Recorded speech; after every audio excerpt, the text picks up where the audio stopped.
He was fired on a Monday morning, in front of 12 people, by a man who had already signed the paperwork 4 days earlier and simply waited for an audience. Charles Voss slid the termination notice across the table without introduction, without cause, and without hesitation. Then he added one sentence slowly, loud enough for everyone in that room to hear it clearly. "You're finished. And in this industry, no one will hire you again." Matthew Hale looked at the paper. He looked at Voss. He did not argue. He did not raise his voice. He stood up, buttoned his jacket, and walked out. What Voss did not know, what no one in that room knew, was that Matthew had already seen something nobody else wanted, and he was about to buy it. What did Matthew buy? The very thing Voss had once signed off on discarding. Keep listening. Charles Voss arrived at 8:03, flanked by 2 members of the executive team.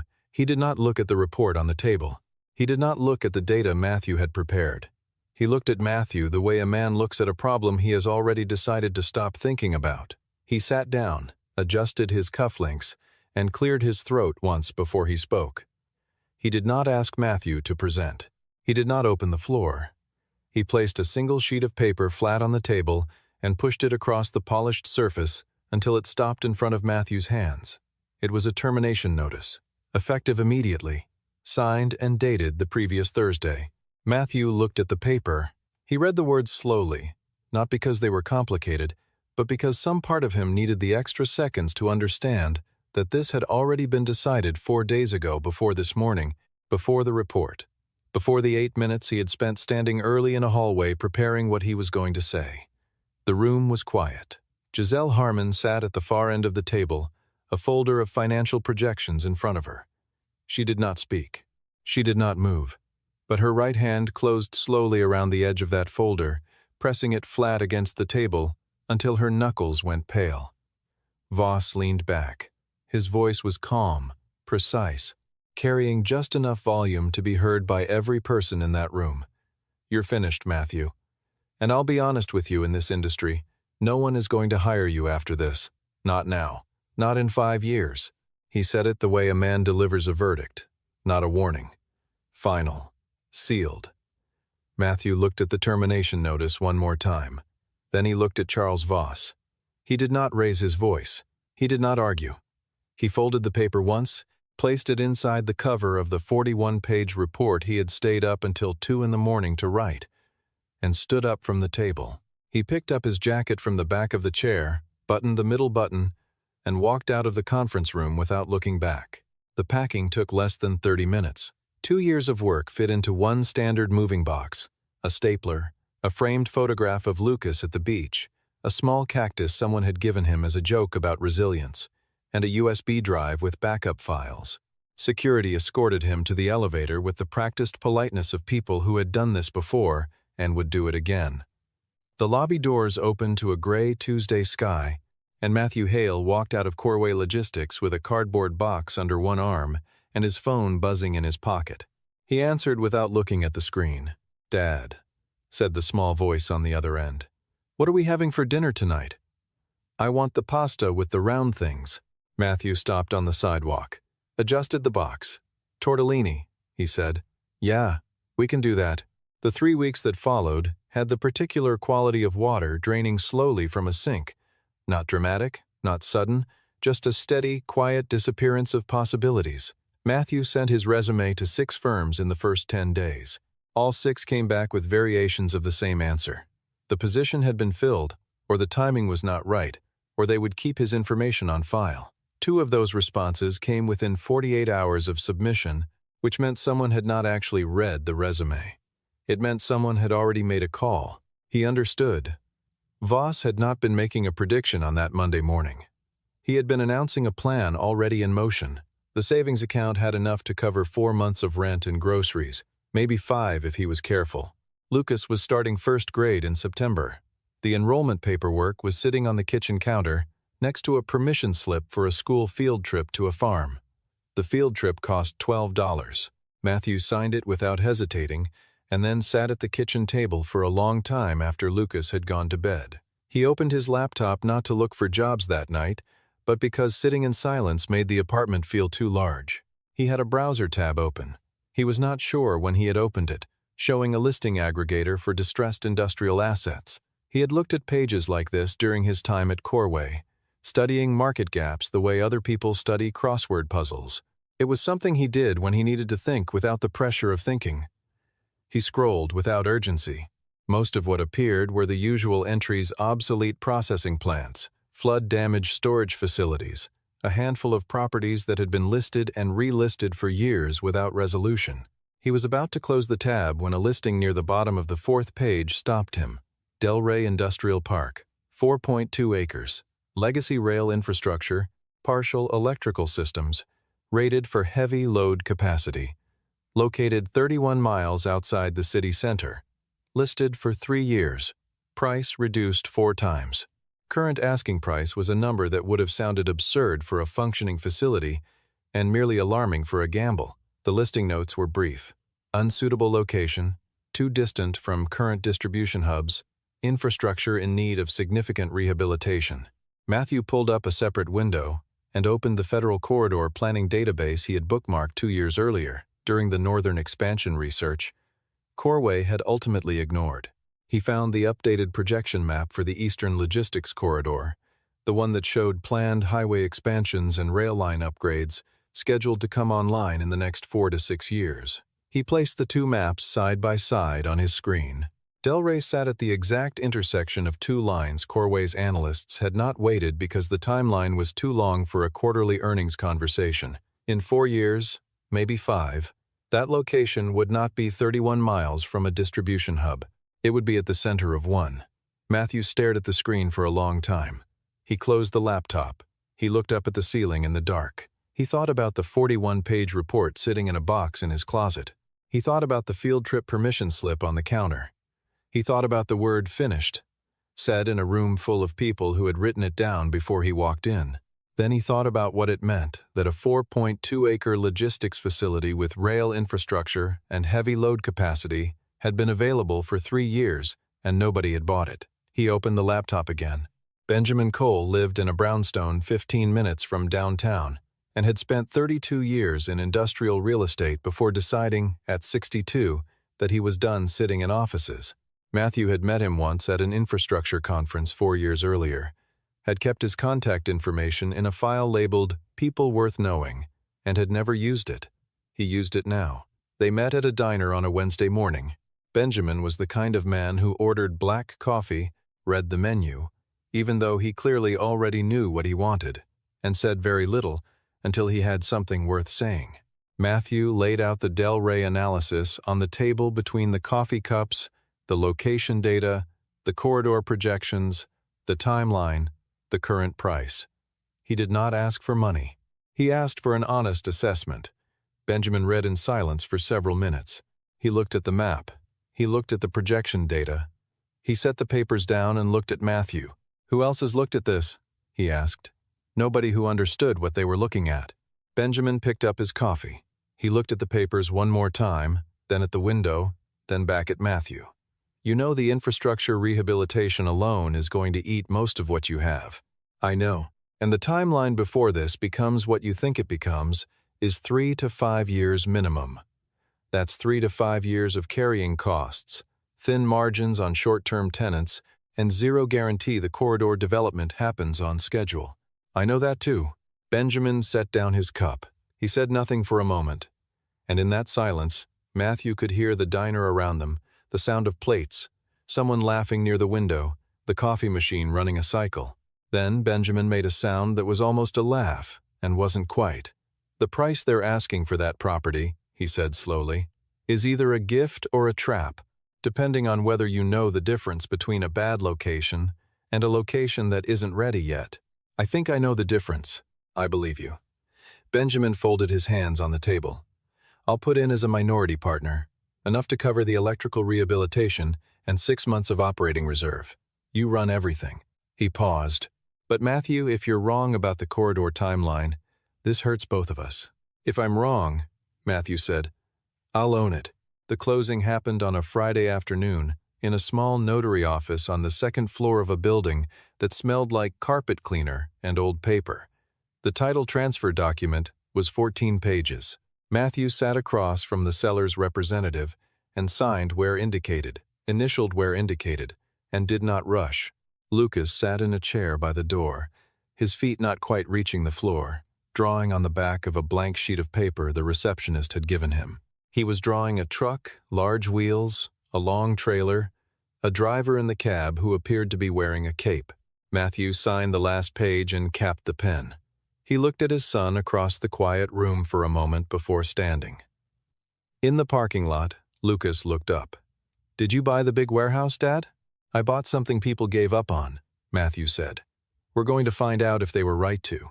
Lucas considered this very seriously, the way 6-year-olds consider things that feel important.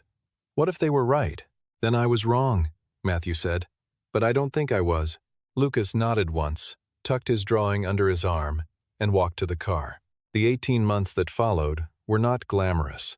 They were work, the specific, unglamorous, grinding kind that has no audience and produces no obvious milestones for long stretches of time. Matthew hired a crew of 7. He paid them on time, every time, even in the months when doing so meant he ate dinner alone, at a folding table in the Delray site office instead of at home, because the site office was cheaper to sleep in some nights than the gas to commute back. The crew noticed. They stayed. They worked harder than the job required, because the man running the job treated them as if their time had value. The electrical systems came first 3 months of rewiring and panel replacement that cost more than the estimate and took longer than the schedule. Then the loading dock reinforcements. Then the rail connector inspection and partial replacement. Then the floor resurfacing in the main bay. Matthew did what he could himself and contracted what he couldn't. He learned things during that period that he had not known before: the specific way rail tie bolts corrode in high humidity environments, which suppliers could be trusted to deliver on a revised timeline, and which ones needed a deposit hold to stay honest, how to read a structural load report without a civil engineer translating it for him. By month 11, Delray had 3 active tenants, small and mid-sized companies that needed affordable regional transit staging. None of the 3 contracts were large. Taken together, they covered operating costs and a thin margin. It was not a victory. It was evidence. He received an email in month 13 from a former Corway colleague, someone who had kept in touch, carefully, through the kind of periodic check-ins that contain more information than they appear to.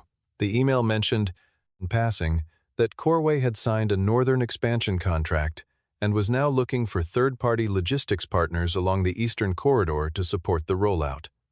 Matthew read the email twice. He saved it in a folder he labeled Reference. He did not reply. He went back to reviewing load capacity projections for the second bay renovation. Benjamin came to the site in month 15. He walked the full perimeter without speaking, looked at the loading docks, checked the rail connector spur, stood in the center of the main bay, and turned in a slow circle, as if taking inventory of the space above his head. When he came back to where Matthew was standing, he said nothing for a moment. "I called you a crazy person when we first sat down," Benjamin said finally. "You did. I was being imprecise." He looked around the bay one more time. "You're not crazy.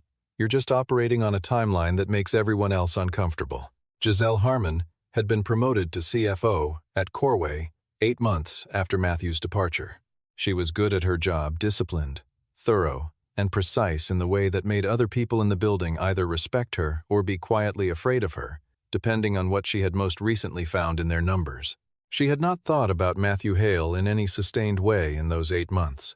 She had thought about the meeting. She thought about it occasionally, the way you think about something you watched happen, and chose not to interrupt, not with guilt exactly, but with the low-frequency awareness that a choice was made. When Voss assigned her to evaluate third-party logistics partners for the northern expansion rollout, she took the task seriously. She built a scoring framework. She identified 15 potential facilities. She sent her team to do preliminary assessments on the top 8. On a Tuesday afternoon, her assistant dropped a revised shortlist on her desk. Giselle scanned the names. Her pen stopped at the 4th entry. Delray Industrial Hub. Owner-operated. Single proprietor. Established 22 months ago. She turned to her computer. She looked up the business registration. She looked up the property transfer records. She sat very still for a moment, then pulled up the facility profile her assistant had attached. The numbers were solid. Rail access, heavy load rated, active tenants, competitive square footage costs. The location scoring was the highest of any facility on the Eastern Corridor for the expansion parameters she had specified. She closed the file and looked at the wall for a moment. Then she picked up her bag and told her assistant she would be conducting the next site visit personally. Delray on a Thursday morning was busier than she had expected. A delivery truck was backing into the second bay when she arrived. Two men in safety vests were running a forklift through the loading corridor. The site had the texture of a place that had been built by someone who intended to keep it not flipped, not staged, not prepared for a visit. Functional. Deliberate. She found Matthew near the north end of the main bay, standing in front of a logistics routing display mounted to the wall, speaking with a member of his crew. He was wearing a flannel shirt, work boots with dried concrete on the toe, and the particular expression of a man who is concentrating on something that matters to him. He looked up when he saw her. His face did not change. "Miss Harmon," he said. "I wasn't told to expect a visit. That was intentional," she said. "I prefer to see a facility the way it operates, not the way it presents." "That's a fair approach," he said. "Where do you want to start?" They walked the full facility for 40 minutes. Giselle asked technical questions, load weight tolerances, rail schedule coordination, electrical backup capacity, tenant conflict protocols. Matthew answered every question directly, without hesitation, without embellishment. He did not ask her what she was really doing there. He did not reference the conference room on the 24th floor. He acted as if this were a standard professional evaluation, because in his mind, that was all it needed to be. By the time they reached the final section, Giselle had filled 4 pages of her notepad. She stood near the exit and looked back at the facility one more time, as if checking her notes against what she was actually seeing. "You've built this in under 2 years," she said. Not a question. 22 months, Matthew said. She nodded once. They shook hands at the entrance. She walked to her car, placed her notepad on the passenger seat, and sat without starting the engine for almost a full minute. The facility was not just adequate, it was the best option she had evaluated, by a margin that was not particularly close. She tapped her fingers once against the steering wheel. Then she started the car. The report she submitted to Voss 3 days later placed Delray in the top-tier rated first among 7 finalists based on location scoring, infrastructure quality, and cost efficiency. She wrote the recommendation carefully and without editorial comment, letting the data carry the weight. She presented it to Voss on a Friday morning. He read until he reached the 4th line of the executive summary, where the facility name appeared. His expression did not change dramatically, it simply closed, the way a door closes when someone on the other side leans against it. He took a pen, drew a single horizontal line through the Delray entry, and set the report face down on his desk. "Find another provider," he said. Giselle had expected this. She had told herself on the drive in that she would not push, that she would accept the decision and move it through process. But looking at the line through the data she had gathered, she found she could not make herself say yes without asking the obvious question. "The recommendation is based on a scoring framework you approved in September," she said. "If there's a specific deficiency in the Delray evaluation, I'd like to address it." Voss looked at her with the particular patience of a man who is not actually patient. "My reason," he said, "is that I said no." She left his office. She sat at her desk and looked at the expanded corridor map on her screen, the same federal projection data that she had pulled 3 times since evaluating Delray, trying to understand why that location scored so strongly. She understood it now. She had understood it the moment she walked the facility and saw how the rail connector aligned with the planned line extensions. Matthew had bought a piece of land that was worth almost nothing in the present and placed an extremely calculated bet that it would be worth a great deal in the near future. He had done that with his savings, after being fired in a room full of people who watched it happen, after being told by the man who fired him that he was finished. And he had been right. She picked up her phone. She looked at the number for a long time before she pressed it. Matthew answered on the second ring. "This is going to sound strange," Giselle said, "but I think you should know your facility may be removed from the Corway shortlist. Not based on the evaluation, based on something else." There was a silence on the other end of the line. Not the silence of surprise, The silence of a man who is deciding whether the information changes anything. "Thank you for telling me," Matthew said. "You're not angry. Being angry doesn't change the information. The information does." Another pause. Giselle pressed the phone slightly harder against her ear. "What are you going to do with it?"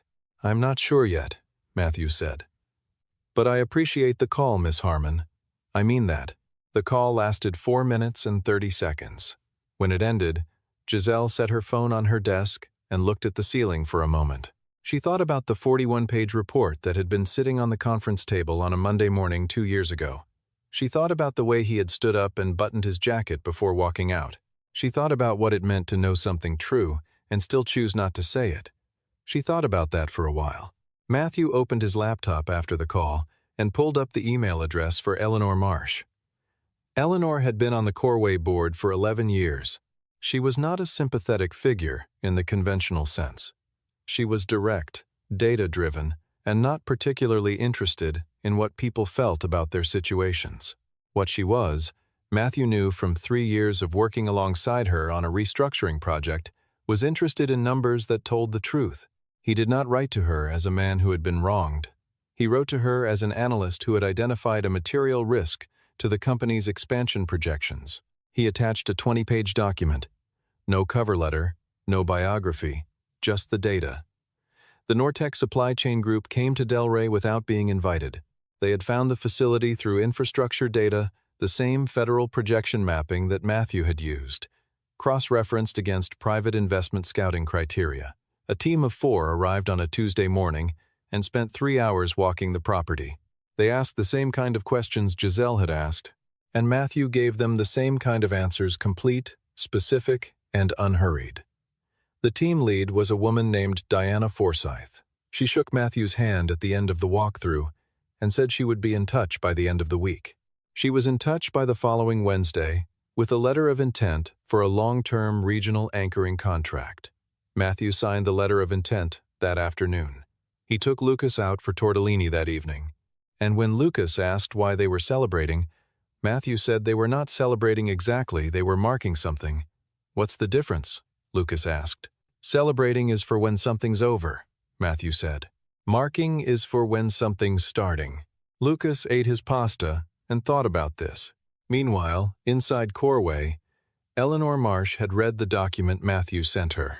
She had read it twice, then pulled the expansion projections from the third quarter board package and compared them line by line with the cost differential analysis Matthew had attached. The gap was real.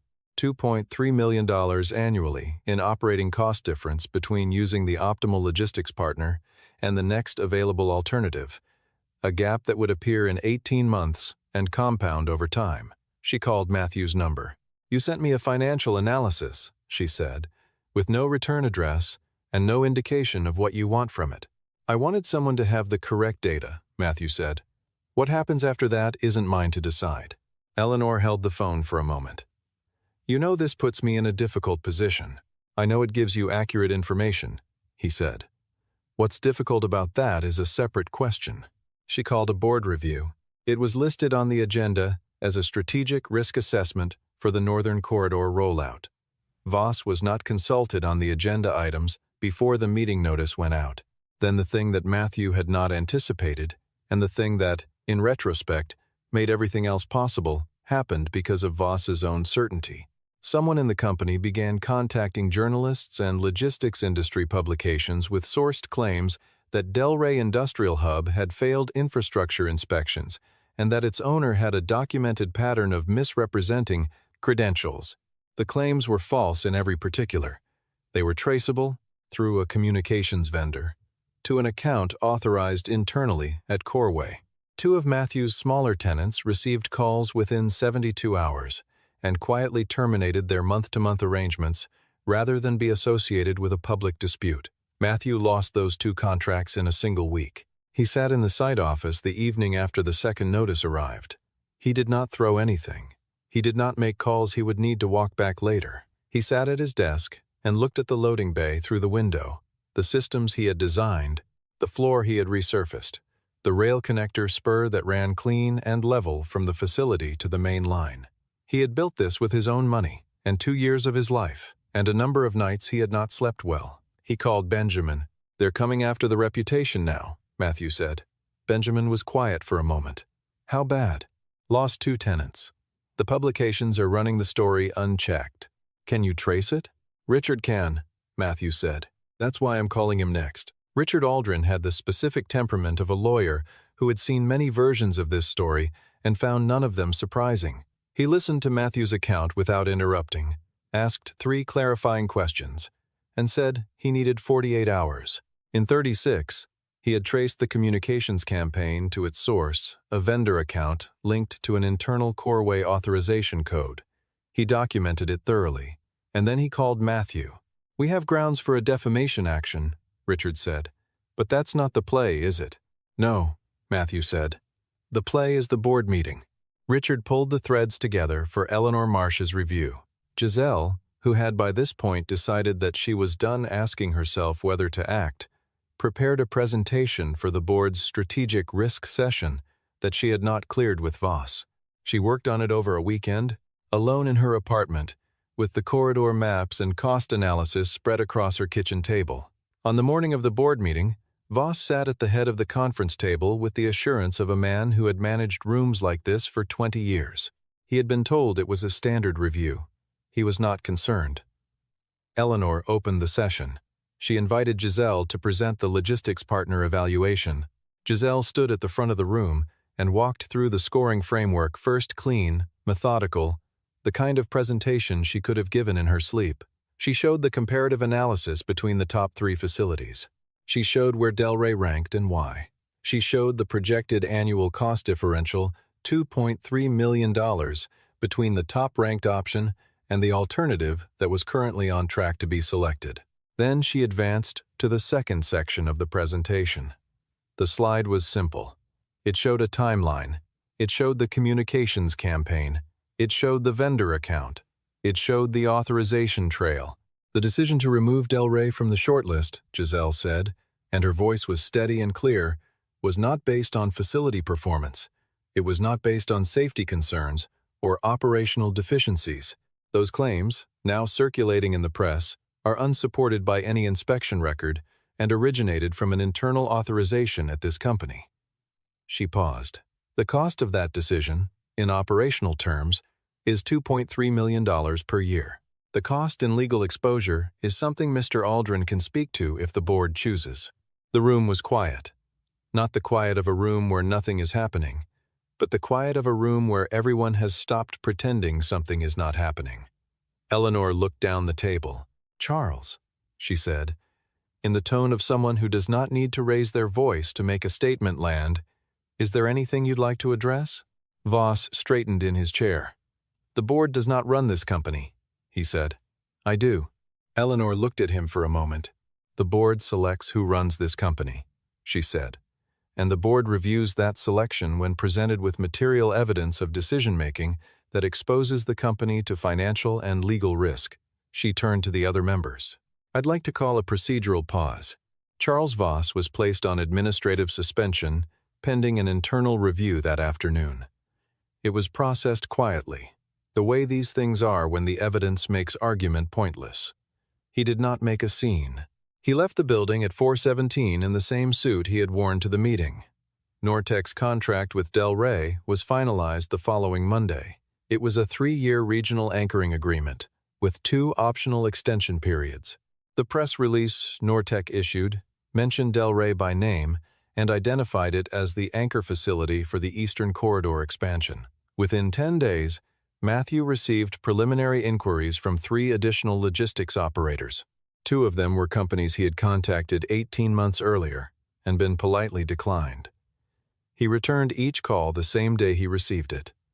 He did not issue any public statement about Voss. He did not speak to any of the journalists who called. He had Richard send a brief factual correction to the publications that had run the defamation campaign, and then he returned to the work of running a growing facility. Giselle tendered her resignation from Corway 6 weeks after the board session. It was accepted without a counteroffer, which she had expected. She had spent the weeks between writing her own version of the conversation she needed to have with herself about what kind of work she wanted to do and what kind of person she wanted to do it for. The answer, when she finally let herself say it plainly, was not complicated. She reached out to Matthew by email, professionally, to let him know she was no longer with Corway and that she was available for independent consulting engagements.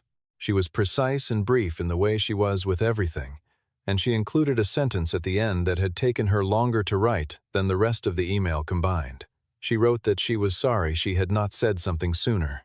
She did not elaborate. Matthew replied within an hour. He said he appreciated the email. He said he was expanding and that there were problems she might find interesting. He said she should come see the facility when she had a chance. She came on a Thursday morning, 6 months after the board session, on a day when the eastern light came across the loading bay in a way that made the new flooring look like it had been there for years. She was not there as an evaluator. She was not there to assess anything. She carried a cup of coffee and a folder under her arm, and she walked through the entrance with the ease of someone who had decided they were no longer a stranger to a place. Lucas was there because it was a school holiday and Matthew had no one else to watch him. He was sitting in the site office with a set of toy trucks arranged on the floor in what appeared to be a very deliberate pattern. He looked up when Giselle came in and studied her with the directness that only children who are not yet embarrassed by curiosity can manage. "Are you bringing Dad coffee?" he asked. "And some numbers," Giselle said. Lucas nodded, apparently satisfied with this. "Dad likes numbers," he said, and went back to his trucks.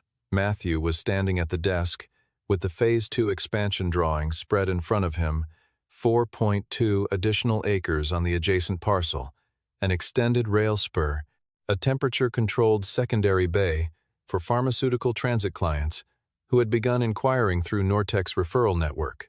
He looked up when she came in. He took the coffee she extended, and they stood side by side at the desk, looking at the drawings. "Phase 2 is bigger than the original," she said. "The original was proof of concept," Matthew said. "This is the actual plan." She looked at the drawings for a moment. "You had the actual plan when you signed the first contract." "Yes. You just couldn't say it out loud yet." Matthew looked at her. He said nothing, but the way he did not say it was its own answer. They worked through the folders she had brought for the next 2 hours: cost projections, tenant revenue modeling, corridor timeline updates from the Federal Infrastructure Office, a risk scenario she had built over the previous 2 weeks because the problem had interested her, and she had not been able to leave interesting problems alone since she was 19 years old. Matthew listened carefully, asked questions that went directly to the center of each issue, and made notes in the margins of her pages, in the particular shorthand of someone who has processed numbers in the field rather than in a conference room. Lucas appeared in the doorway at some point and announced that he was hungry. Giselle told him she had seen a sandwich truck parked 2 blocks down when she drove in. Lucas looked at his father, who looked at Giselle, and then Matthew said they should probably take a break anyway. They walked down the block in the afternoon light. Matthew and Giselle and Lucas, who walked between them and asked the sandwich truck driver a series of questions about the mechanical operation of the serving window that the driver answered with genuine patience. They ate standing on the sidewalk outside Delray, and the conversation moved away from numbers into other things, nothing consequential, nothing that needed to be recorded. Just the particular ease of people who have been through something and come out knowing what the other one is made of. Walking back to the site, Lucas reached up and took Matthew's hand, then reached up with his other hand toward Giselle. She looked down at him. He was already looking somewhere else, interested in something across the street. She took his hand without comment, and they walked the last half-block back to the entrance of Delray Industrial Hub that way. Inside the office, Matthew stood at the window that looked out over the loading bay. The Nortec trucks were running their afternoon cycle, arriving on schedule, loading on schedule, departing on schedule, down the access road toward the eastern corridor, where the federal construction equipment was already moving earth for the highway expansion that most of the industry had not yet incorporated into their projections. He had bought what nobody wanted. He had built it while everyone who had told him he was finished continued to believe that. The trucks pulled out of the bay in a clean line, one after another. Matthew watched them until they reached the main road and turned east, carrying the first load of the day toward the corridor he had been looking at on a screen in a dark apartment 2 years earlier, when the savings account had 4 months left and Lucas was asleep in the next room. and the only thing he had to work with was a map and an idea that everyone else had decided was not worth the trouble. He watched the last truck clear the gate, and then he turned back to the drawings on his desk and went back to work.